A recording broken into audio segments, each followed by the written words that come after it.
საქართველო არ არის უსაფრთხო შეშინო პირების გადასაადგილებლად, ამაზე მინდა დამახვილოს ყურადღება.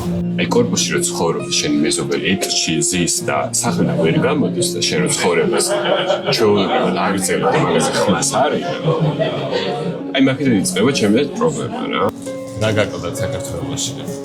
ბერლინში ამჯოხით წავაქციე, როგორ და გამოდგა ქართველი.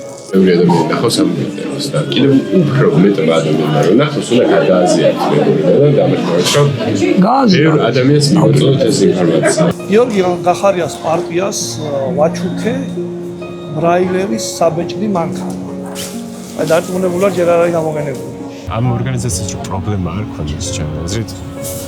ესეთი მდგომარეობა არ იქნებოდა საქართველოში შეშინო პირებისთვის.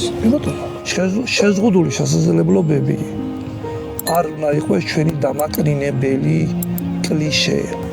მეთქი ნიკალაში როგორ არ უნდა მივიდეთ თქო. არ არის უცნაურ ბავშვად ადმინაგეთი სკოლა. მეოთხე ღმერთმა არ იქნას, ჩვენ ხო არა ვართ დაზმულები არაფრისგან. შემდეგ რა ვშვებით? ყველა ეს ხმაური ხო იცი არ მოსწონთ რა. ბევრ კითხებს მოსმა.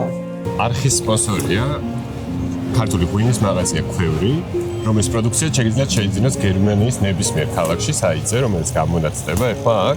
მზად ვიყავი, რომ გადავწყობილიყავი ამ ყველაფრისთვის და არ დამეწყო ფიქრი იმაზე, აუ ეს მე რატომ მომივიდა.